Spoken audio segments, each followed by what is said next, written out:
rapport au corps aujourd'hui, il est simple, dans le sens où actuellement, là, mon corps, c'est pas moi. Ça me représente pas. Le corps qui me représenterait serait un corps plutôt dynamique en fait, parce que j'ai une personnalité assez dynamique, je vais faire plein de choses, tout ça.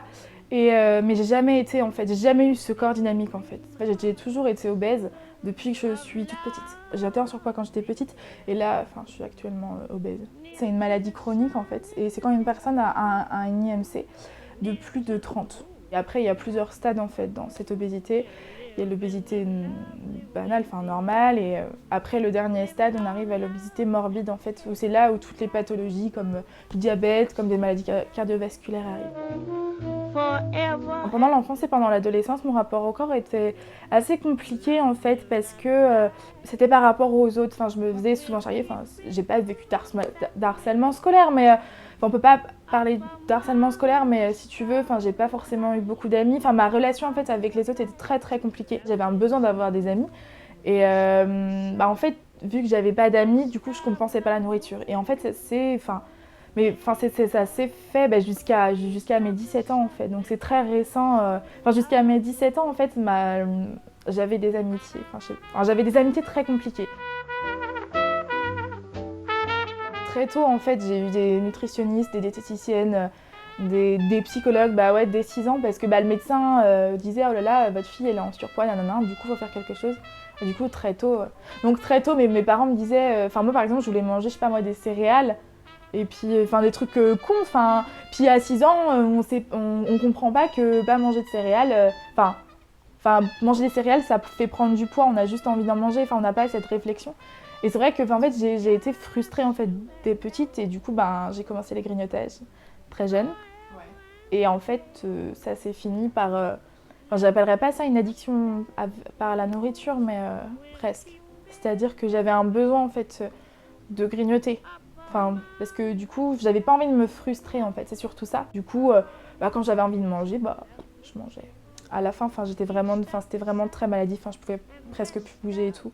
Parce que là, je me suis fait opérer de l'estomac, donc du coup, j'ai perdu énormément de poids.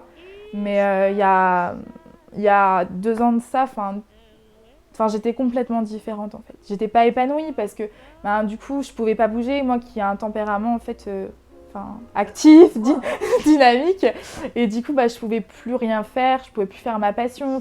Voilà. Et je pense que j'étais un peu dépressive.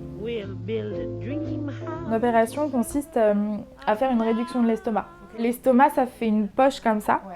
Et en fait, ils ont coupé toute cette partie-là. Donc en fait, ça faisait un tube. Vu que j'étais beaucoup plus vite rassasiée, et du coup, je grignotais plus. Ou si je grignotais, ça avait pas forcément. Ou si je grignote, ça a moins d'incidence en fait sur la prise de poids.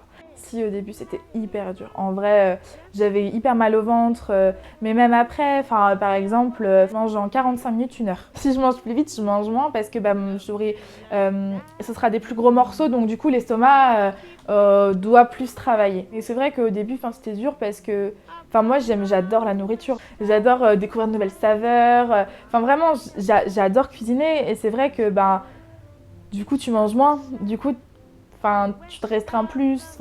Je revis honnêtement, parce que l'année juste avant mon opération, je vivais pas, c'était pas possible. Je devais la faire, c'était pour ma santé. Je pouvais pas, si tu veux, j'étais arrivée à un poids où je pouvais pas rester plus longtemps comme ça. Je pouvais très peu marcher, j'étais tout le temps essoufflée. Par exemple, un truc tout con, mais pour prendre ma douche, j'avais mal au dos. Tu vois, j'étais plus dynamique en fait. J'avais plus envie de rien faire, j'étais tout le temps fatiguée. Je faisais de l'apnée du sommeil. Je faisais plus d'activité. En fait, j'étais limite dépressive en fait, parce que du coup, je faisais plus rien. Donc du coup, j'avais de la frustration qui s'accumulait. Du coup, je mangeais. Du coup, je faisais plus rien. Du coup, tu vois. Du coup, je prenais du poids. En fait, c'est un cercle vicieux. Là où j'étais arrivée, les seuls régimes pouvaient pas. Je pouvais pas faire un régime. En fait, il fallait que je perde du poids rapidement et efficacement. Si ton poids t'empêche de vivre, vas-y. Comme je l'ai dit, pour moi, ça a été une renaissance.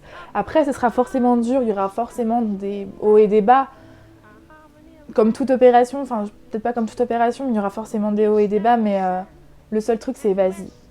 Je comprends Moi, j'ai eu peur, honnêtement.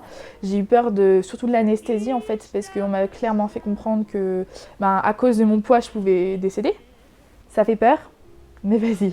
Voilà. T'as des rendez-vous avec des psychologues, avec des nutritionnistes, avec des diététiciennes, psychiatres, tout ça, pour voir si t'es vraiment psychologiquement et physiquement, en fait, apte. Mais je pense que moi, il n'y avait même pas à dire oui ou non, en fait, c'était obligatoire. Enfin, vraiment, j'étais vraiment rendue à un stade où même eux, en fait, même si j'étais pas prête psychologiquement, je devais le faire. L'obésité, en fait, atteint souvent les castes, de niveau précaire. Enfin, je vais pas parler de caste, atteint souvent le niveau, les personnes ayant des ressources précaires, ils n'ont pas forcément accès à des fruits et légumes, à une alimentation entre guillemets saine. Je dis bien entre guillemets, parce que j'emploie des mots. Et en fait, je trouve ça bien en fait que ça soit remboursé parce que ça permet en fait une accessibilité à la santé tout le monde et en fait, surtout l'obésité maintenant, surtout dans notre époque de surconsommation de la nourriture, en fait, l'obésité est une maladie en fait chronique et ça devient même une épidémie. Ça devient même un problème de santé publique. Et du coup, c'est bien en fait que la Sécu prenne en charge ça et les mutuelles aussi. C'est essentiel parce que maintenant c'est devenu un problème de société. Si je devais donner un conseil à moi, adolescente, repose ça. T'as pas besoin de ça. C'est pas bon pour toi. Honnêtement, je me souviens en fait du premier jour où j'ai grignoté. J'avais 6 ans. Ouais, c'est quand même dingue.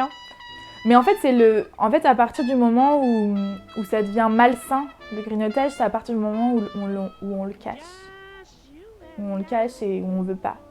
On veut pas que les gens le voient, on veut pas... Moi, je voulais pas que mes parents rentrent dans ma chambre. Un truc tout bête, par exemple, moi, je supporte pas les portes ouvertes. Quand j'étais petite, en fait, je cachais tout dans ma chambre. Je mangeais énormément dans ma chambre, mais je cachais tout dans ma chambre. Et du coup, en fait, je vérifiais à chaque fois que ma porte, elle était fermée, en fait, pour pas que mes parents rentrent, pour qu'ils me voient manger. Ouais, c'était une honte, en fait.